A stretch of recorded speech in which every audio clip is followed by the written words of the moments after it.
Hello students, hope you all are doing good. So welcome to the lecture 18 of your subject operating system. As your unit 2 is already running and today is your lecture 7 of your unit 2. I am Professor Dipali Jain. So welcome to the lectures of your operating system subject lecture 18. So let's see the outline of your today's lecture. Topics to be covered in your lecture 7 as your part 3 and process scheduling and CPU scheduling is already running of unit 2. So topic 5 I will cover as scheduling criteria. Actually ये जो topic है scheduling criteria, this question is related to your algorithms numerical. तो यहाँ पर जो terms दी हुई है, these terms are also asked in GTU exam. Like explain the following terms as CPU utilization, throughput, turn around time, waiting time, response time and quantum, right? So these are the short terms. These terms are asked in GTU exam. So later we will see in topic 6 is scheduling algorithms. तो scheduling algorithm इसके 5 types है. As आपके syllabus में ये topic अच्छे से अलग से प्रिंटेड है और एज वेल एज ये गेट के एग्ज़ाम में क्वेश्चन बहुत ज़्यादा आस्क होता है. ये इसके न्यूमेरिकल्स बहुत ज़्यादा इंपॉर्टेंट है. Scheduling algorithm let's see in the GTU syllabus. यहाँ पर आपको दिख रहा होगा कॉलन लगा है प्लस उसके आगे यहाँ पर लिखी है 4 टाइप्स के एल्गोरिथम्स आपके सिलेबस में मेंशन है. FCFS, SJF, RR and priority algorithms. तो 4 टाइप्स के एल्गोरिथम्स आपके सिलेबस में मेंशन है. तो एक जो SJF है वो 2 टाइप्स में डिवाइडेड होती है. दैट्स वाई जो अभी आपका लेक्चर है उसके अंदर मेंशन है टोटल 5 टाइप्स. ओके, सो ये SJF जो है वो 2 पार्ट्स में डिवाइडेड है, इसलिए यहाँ पर सेकंड और 3 वैसे कंबाइंडली नोन होते हैं बट इसका क्वेश्चन अलग अलग अराइज होता है इसलिए अलग से मेंशन किया है. तो शेड्यूलिंग एल्गोरिथम्स 5 टाइप्स के आपके सिलेबस में मेंशन है. फर्स्ट आप अब उसके बाद मुझसे सीखोगे FCFS यानी फर्स्ट कम फर्स्ट सर्व जो शेड्यूलिंग एल्गोरिथम है उसका न्यूमेरिकल मैं आपको पूरा अच्छे से एक्सप्लेन करूंगी क्योंकि इसके न्यूमेरिकल क्वेश्चन जो है 7 मार्क्स के आते हैं पेपर के अंदर और कंपलसरी आपको इनमें से एक क्वेश्चन एक एल्गोरिथम का तो मिलेगा ही पेपर के अंदर 7 मार्क्स का. तो हर क्वेश्चन के बाद उसके न्यूमेरिकल के बाद we will see the advantages and disadvantages of the algorithm, क्योंकि एक की जो एडवांटेजेस और डिसएडवांटेजेस होती है उसको ध्यान में रखकर नेक्स्ट एल्गोरिथम्स जो होती है वो शेड्यूलिंग की डिज़ाइन होती है, राइट. सो पहले हम टॉपिक 5 कवर करेंगे scheduling criteria. So let's see the topics.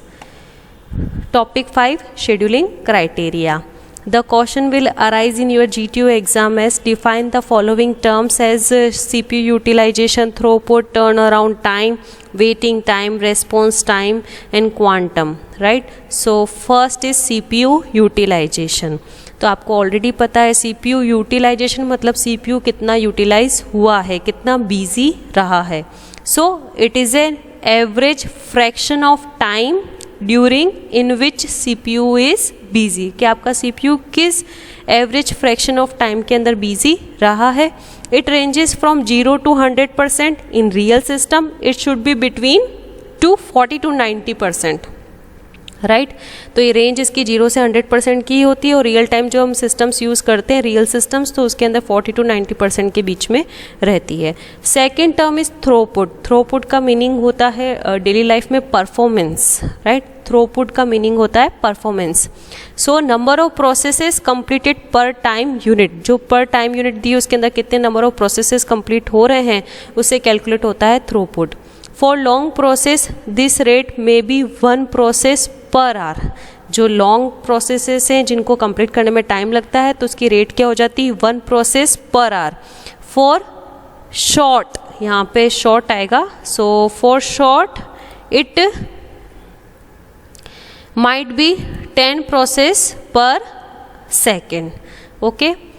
Third one is turn around time. इसको शॉर्ट में TAT भी बोलते हैं और जनरली आप बहुत सारी बुक्स देखोगे या फिर आपके गेट के एग्जाम का पेपर देखोगे तो कितनी बार वैल्यूज गिवन होती है इस शॉर्ट नेम से TAT, that is your turn around time.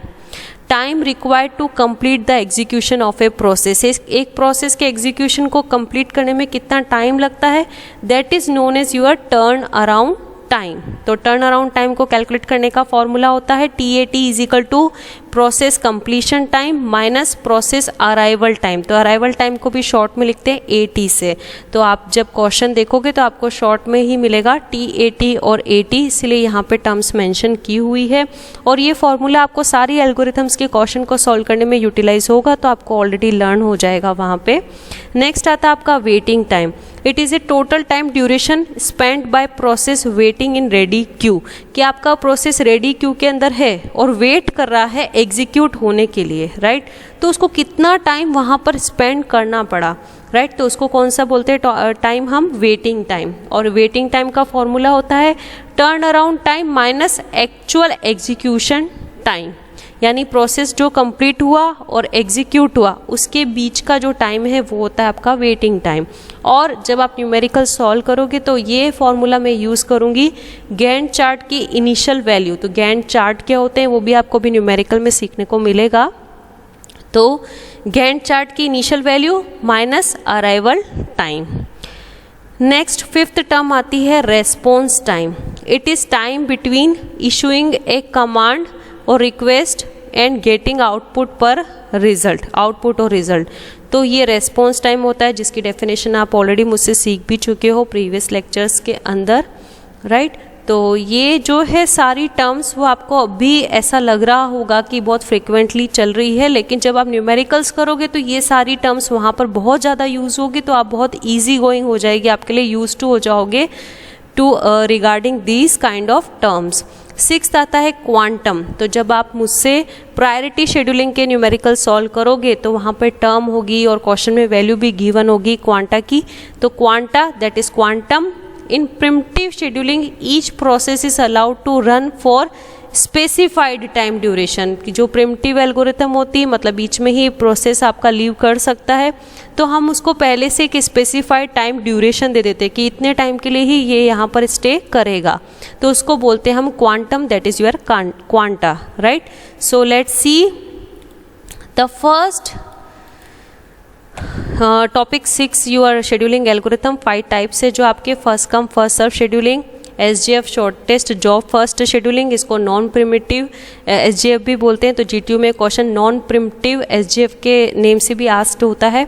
Next third type is SRTF that is shortest remaining time first scheduling, तो इसको प्रिमिटिव SGF भी बोलते हैं। इसलिए मैंने बोला कि ये दोनों जो टाइप्स है आपके वो SGF है, और मैं यहाँ पे सारे नेम इसलिए मेंशन कर रही हूँ क्योंकि GTU के क्वेश्चन में और गेट के एग्जाम में आपको ये क्वेश्चन SRTF के नेम से भी मिल सकता है कि solve the following question using the SRTF scheduling algorithm, और it is also can ask in such a way that solve this question by using the primitive SJF। तो आपको दोनों ही केस में इसको सॉल्व करना है, और नॉन प्रिमिटिव SJF बोलते हैं आपको, तो किसको यूज़ करना है, ये जो सेकेंड नंबर का टाइप है उससे एल्गोरिथम को के क्वेश्चन को सॉल्व करना है, न्यूमेरिकल को।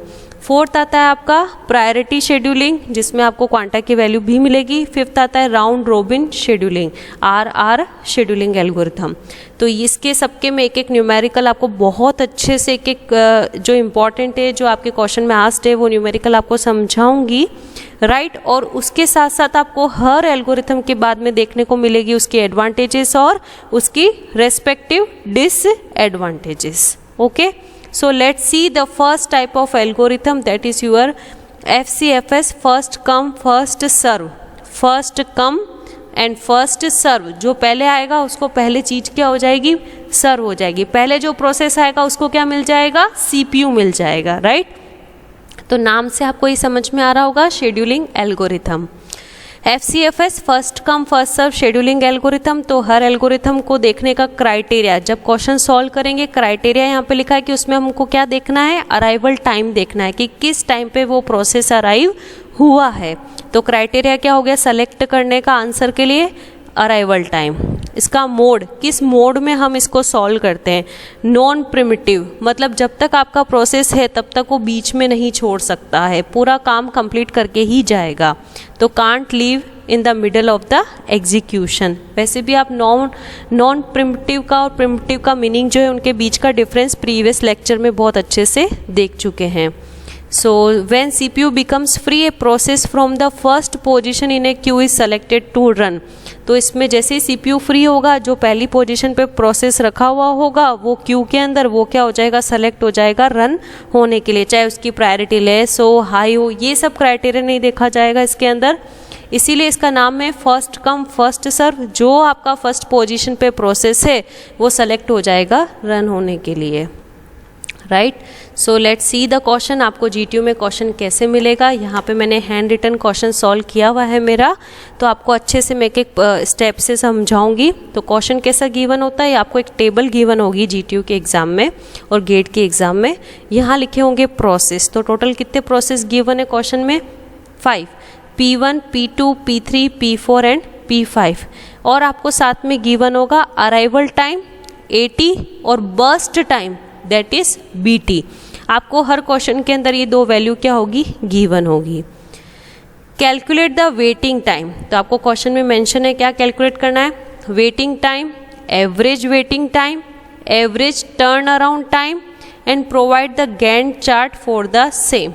और जो भी ये आंसर की कैलकुलेशन है वो किससे होती है, गैंट चार्ट से। तो सबसे पहले आपका इंपॉर्टेंट क्या है, इस गैंट चार्ट को बनाना। तो कैसे बनाते हैं, लेट्स सी। फर्स्ट नंबर पे आप क्या बनाना स्टार्ट करोगे, गैंट चार्ट। तो इसके लिए आपको यहाँ पे अभी बनाना स्टार्ट हम करेंगे, तो उसके बाद ये सब क्या होंगे, ऐड होंगे। ऑलवेज गैंट चार्ट स्टार्ट होता है 0 से, तो आप पहले 0 मेंशन करोगे और लिखोगे प्रोसेस P1। तो 0 से कौन सा स्टार्ट हो रहा है, प्रोसेस P1। अराइवल टाइम देखोगे आप उसके बाद, तो देखेंगे तो कौन सी प्रोसेस 0 के ऊपर है, प्रोसेस है आपकी P1, राइट। वो अराइव हो रही है, तो P1 को हम यहाँ पर क्या कर देंगे, राइट कर देंगे। उसका कंप्लीशन टाइम चेक करेंगे P1 का कंप्लीशन टाइम यानी कि बर्स्ट टाइम कितना है, वो दिया है टेबल के अंदर 4। तो आप कैसे लिखोगे, इसके अंदर ऐसे बॉक्स बनाओगे और यहाँ पे लिखोगे अराइवल टाइम, यहाँ पर लिखोगे उसका बर्स्ट टाइम, राइट। फिर देखते हैं नेक्स्ट कौन सी प्रोसेस अराइव करती है आपकी इसके अंदर, क्योंकि FCS में ऑलवेज आपको देखना है अराइवल टाइम को, क्योंकि जब भी हम 0 से स्टार्ट करते हैं तो हमारे पास एक ही प्रोसेस होती है, वो होती है P1। और हमारे पास पूल में प्रोसेस कितने रखे हुए हैं, और 4, P2, P3, P4 और P5। तो हमको जो क्राइटेरिया हमने ऊपर देखा था क्वेश्चन से पहले थियरी में, सिलेक्शन क्राइटेरिया, तो यूज़ करना है, वो है आपका कौन सा, अराइवल टाइम। ओके, तो आप अराइवल टाइम देखोगे तो जो सबसे कम जिसका अराइवल टाइम रहेगा वो प्रोसेस जो है वो नेक्स्ट आपका शेड्यूल होगा। तो कभी ऐसा भी हो सकता है कि जैसे यहाँ पर सबके अराइवल टाइम देखो, P1 का 0, इसका 1, फिर 2, फिर 3, फिर 4। कभी ऐसा भी होगा कि दो प्रोसेस के अराइवल टाइम यानी एक टाइम पे दो प्रोसेस एक साथ आपके क्या होते हैं, अराइव होते हैं, तो एक जैसा आपको देखने को मिल सकता है, ठीक है, सेम हो जाए। जैसा एज्यूम करो कि P2 जो है, P2 का P1 है, राइट, और P3 का भी यहाँ पे 2 की जगह पे क्या है, 1 है। तो फिर आपको देखना है प्रोसेस उसमें जिसका सबसे कम नंबर रहेगा वो पहले शेड्यूल होगा। तो देखो P2 और P3 इसमें नंबरिंग में कौन कम दिख रहा है, P2 दिख रहा है, कम नंबर है, सो वो पहले शेड्यूल होगा। ओके, क्योंकि वो बना पहले था तभी उसका नाम क्या पड़ा, P2 पड़ा। ओके, नेक्स्ट प्रोसेस जो आपको शेड्यूल करना है वो है अब आपका P2। तो अब हम क्वेश्चन पे जाते हैं, तो नेक्स्ट आपका कौन सा शेड्यूल हो जाएगा, P2। तो आप यहाँ पर P2 लिखोगे और ये बॉक्स कंप्लीट करोगे, राइट। उसके बाद आप गैंट चार्ट में एंटर करोगे तो P2, फिर उसकी बर्स्ट टाइम को देखोगे तो बर्स्ट टाइम कितना है उसका 3, राइट, यानी कंप्लीशन टाइम आपको दिया है उसका 3 यूनिट। तो आपको P2 लिख देना है यहाँ पर, राइट। और फिर क्या करना है, ऐड करना है। कैसे कि P1 खत्म हुआ था 4 पे और इसका खुद का बस टाइम कितना हो गया P2 का 3, तो 4 + 3 यहाँ पर कितना आ जाएगा आपका 7। ओके, तो ऐसे ही आप नेक्स्ट के लिए बनाओगे। आपका नेक्स्ट प्रोसेस आएगा P3, तो P3 लिखोगे, राइट। अब उसका बस टाइम कितना दिया है 1, तो प्रीवियस खत्म हुआ था P2 आपका 7 पे, 7 + 1 यहाँ पर कितना आ जाएगा 8। फिर नेक्स्ट प्रोसेस आएगा P4, फिर उसका बस टाइम दिया है 2, तो 8 + 2 कितना हो जाएगा यहाँ पर 10 लिखोगे। फिर नेक्स्ट लिखोगे P5, ये बॉक्स कम बनाओगे। अब इसका लिखना है आपको ये वाला टाइम, तो देखोगे बस टाइम कितना है उसका, कंप्लीशन का टाइम 5, तो 5 और प्रीवियस कितना था आपका 10, तो 10 + 5 यहाँ पर क्या हो जाएगा 15। तो इस तरीके से आपका यहाँ पे गैंट चार्ट क्या होता है पूरा कंप्लीट। इस गैंट चार्ट के बेसिस पे हम आगे क्या कैलकुलेट करेंगे, जो क्वेश्चन में पूछा है waiting time, average waiting time, average turn around time. तो इसके लिए आपको पहले निकालना पड़ेगा उसका turn around time. So let's सी क्या वेटिंग टाइम, तो फर्स्ट नंबर पे हमेशा न्यूमेरिकल में सब में क्या बनेगा आपका गैंट चार्ट। ओके, अब कैलकुलेट करेंगे हम वेटिंग टाइम। वेटिंग टाइम का फॉर्मूला होता है गैंट चार्ट की initial value minus arrival time. तो गैंट चार्ट की इनिशियल वैल्यू जैसे P1 के लिए निकालना है तो इनिशियल वैल्यू हो गई उसकी 0, P2 की इनिशियल वैल्यू हो गई 4, P3 की इनिशियल वैल्यू हो गई 7, P4 की हो गई 8, P5 की हो गई 10, और उसका क्या माइनस करोगे इसके अंदर अराइवल टाइम, जो कि किस में दिया आपके टेबल के अंदर 0, 1, 2, 3, 4, ये अराइवल टाइम हर प्रोसेस का गिवन है। तो पहले निकालेंगे P1 का गैंट चार्ट में इनिशियल क्या है चेक करोगे, 0 था, राइट, माइनस अराइवल टाइम कितना है 0, तो क्या आएगा 0 - 0 = 0 मिली सेकेंड, राइट। ये मिली सेकेंड के अंदर है तो वो आपको क्वेश्चन में यहाँ पे गिवन ही होगा कौन से आपकी जो यूनिट है वो रहेगी। नेक्स्ट आपको निकालना है P2 का, राइट। तो P2 का वेटिंग टाइम कैसे निकालोगे, गैंट चार्ट का initial minus arrival time.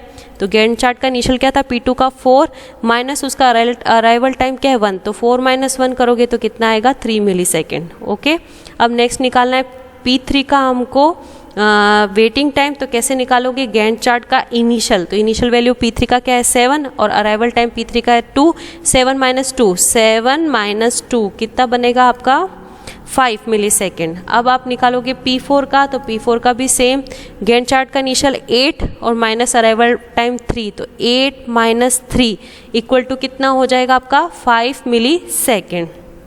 Last आपका प्रोसेस है जिसका वेटिंग टाइम हमको निकालना है वो है आपका 5, तो यहाँ पे इसका इनिशियल देखोगे 10 और इसका अराइवल टाइम कितना है 4, 10 - 4 करोगे तो आपका क्या आ जाएगा 6 मिली सेकेंड। तो ये सबके क्या आ गए, पर हर प्रोसेस का खुद का वेटिंग टाइम आ गया। क्या फॉर्मूला था आपका, गैंट चार्ट का initial minus arrival time, means आपका गैंट चार्ट पूरा प्रॉपर बनना चाहिए उसके लिए। अब आपको निकालना है टोटल वेटिंग टाइम, तो TWT शॉर्ट फॉर्म में टोटल वेटिंग टाइम। तो सबको कैलकुलेट करोगे 0 + 3 + 5 + 5 + 6, तो कितना हो गया 19 मिली सेकेंड। ओके, अब हमको क्वेश्चन में गिवन था क्या, calculate also average waiting time. तो इसका शॉर्ट टर्म अगर देखें तो ATW average waiting time, AWT कितना आएगा 19, क्योंकि average weight total waiting time upon में कितने नंबर ऑफ प्रोसेस हैं, तो 19/5 करोगे तो एवरेज वेटिंग टाइम हो गया आपका 3.8 मिली सेकेंड। तो गैंट चार्ट आपको बहुत अच्छे से बनाना है, फिर से बता देती हूँ कैसे बनाना है। पहले लिखोगे P1, क्योंकि अराइवल टाइम को चेक करना है, तो लिखोगे 0, कब कंप्लीट हुआ 4, तो P1 लिखोगे, लाइन ड्रॉ करके बॉक्स कंप्लीट करोगे, लिखोगे एंड में 4। P2 1 पे अराइव हुआ है, राइट, तो यहाँ पे P2 का लिए अराइवल टाइम जो है वो चेक करोगे, नेक्स्ट नंबर पे वो आएगा, तो उसका बस टाइम क्या 3, तो 4 + 3 यहाँ पे क्या आएगा 7। सेकेंड नंबर पे कौन अराइव हो रहा है यहाँ पे P3, तो P3 लिखोगे, फिर चेक करोगे उसका बस टाइम 1, तो 7 + 1 8, फिर ऐसे 10, फिर ऐसे आपका 15। तो यहाँ पर वेटिंग टाइम आपका कैलकुलेट हो चुका है। अब आपको कैलकुलेट करना है टर्न अराउंड टाइम। सेकेंड आपका था वेटिंग टाइम, अब है आपका टर्न अराउंड टाइम। इसको शॉर्ट में लिखते हैं TAT, टर्न अराउंड टाइम। तो इसका फॉर्मूला होता है completion time minus arrival time. Okay, तो कंप्लीशन टाइम जो आपने अभी गैंट चार्ट का लास्ट देखोगे, इसमें हर प्रोसेस की लास्ट की वैल्यू, P1 के लिए लास्ट वैल्यू 4 बनेगी, P2 के लिए 7, P3 के लिए 8, P4 के लिए 10, P5 के लिए 15।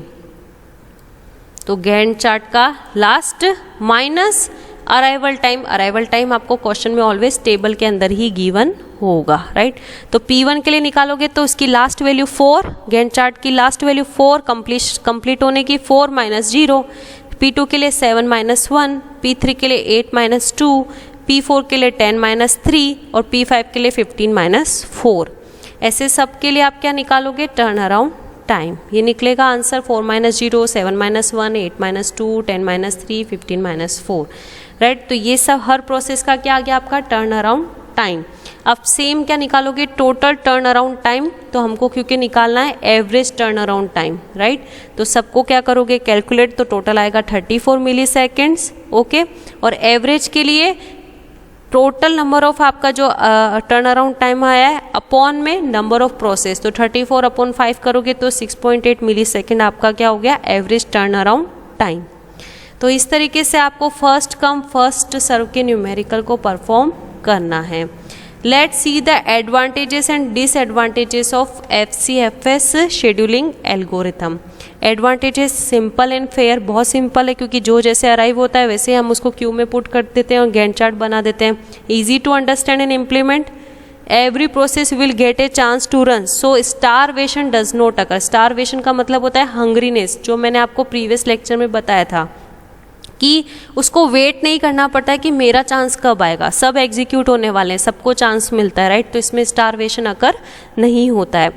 Let's see the disadvantages of FCFS scheduling algorithm. तो not efficient because average waiting time is so high, तो बहुत ज़्यादा आता है इसलिए एफिशिएंट नहीं है। Convoy the effect is possible. All small input output bound processes wait for one big CPU bound. तो छोटे छोटे जो होते हैं उनको बड़े बाउंड के लिए वेट करना पड़ता है process to acquire the CPU, ताकि CPU अक्वायर हो सके। CPU यूटिलाइजेशन में बी लेस एफिशिएंट, बहुत कम होता है CPU का यूटिलाइजेशन, और हमारा मेन टास्क क्या होता है कि CPU ऑलवेज बिजी रहे, वो आइडियल सिचुएशन में ना रहे। Especially when a CPU bound process is running with many input output bound processes, तो ये प्रॉब्लम अकर होती है। ये आप खाली पॉइंट्स भी मेंशन कर सकते हो, और अगर इसको समझना है तो यहाँ पर सामने उसकी थियोरी भी मेंशन की हुई है। तो यहाँ पर आपका जो फर्स्ट टाइप की जो शेड्यूलिंग की एल्गोरिथम है, first come first serve complete होती है with the numerical, with the advantages and disadvantages. So let's go through the 2 days lecture outline जो हमने समझी थी, और टॉपिक से हम एक बार रिवीजन के लिए क्या करते हैं, गो थ्रू करते हैं। तो आपने ये सारी डेफिनेशंस पढ़ी, फिर 5 टाइप्स के नेम थे, उसमें से फर्स्ट आपका कंप्लीट हुआ, इसलिए मैंने यहाँ पे हाईलाइट करके रखा है FCFS first come first serve scheduling algorithm. तो ये definition CPU utilization, throughput, turn around time, waiting time, response time और क्वांटम, तो ये सारी डेफिनेशन से शॉर्ट क्वेश्चन आता है GTU में। देन आपके शेड्यूलिंग के एल्गोरिथम्स के टाइप्स आप यहाँ पर लिखोगे, जो आपके सिलेबस में आज के वो सारे लिखे हैं यहाँ पे। देन फर्स्ट आपका आता है FCFS first come first serve scheduling algorithm, तो उसका क्राइटेरिया और उसका मोड। मैं आगे भी जो एल्गोरिथम्स आपको जो न्यूमेरिकल कराऊंगी सब में पहली चीज़ यही मेंशन होगी, उसका क्राइटेरिया, कि बनाते वक्त आपको गैंट चार्ट बनाते वक्त क्या देखना था, अराइवल टाइम, और न्यूमेरिकल में भी क्या यूज़ हो रहा है सब जगह पे, अराइवल टाइम, राइट। फिर आता है मोड, नॉन प्रिमिटिव, तो आपने देखा होगा P1 आया तो पूरा कंप्लीट हुआ, बीच में कोई और प्रोसेस ने एग्जीक्यूट करने के लिए इंटरप्ट नहीं किया, तो इसलिए इसको हम कौन सा मोड बोलते हैं, non primitive mode. Non primitive mode के अंदर can't live in the middle of the execution, okay. तो ये आपका क्वेश्चन जो है वो GTU में इस तरीके से पूछेंगे, टेबल आएगी, प्लस आपको ये सब कैलकुलेट करना है, waiting time, average waiting time, turn around time और एवरेज टर्न अराउंड टाइम। तो आपको ये गैंट चार्ट बनाना है, इसी के बेसिस पे अगर ये राइट आपने बनाया तो आपके न्यूमेरिकल में वेटिंग टाइम भी करेक्ट निकलेगा, क्योंकि आपका फॉर्मूला है डायरेक्टली यूज़ करने के लिए, और आपका टर्न अराउंड टाइम भी क्या होगा, करेक्ट निकलेगा, तो ही आपका आंसर क्या आएगा, एकदम करेक्ट आएगा। लास्ट में आपने देखी advantages and disadvantages of FCFS scheduling algorithm, तो आप चाहो तो यहाँ पे सिंपल पॉइंट्स भी मेंशन कर सकते हो, एज वेल एज अगर आपको थियोरी का ये जो है एक्सप्लेनेशन दिया है तो आप वो भी लिख करके आ सकते हो। Thank you students, I hope you learned the first algorithm very well.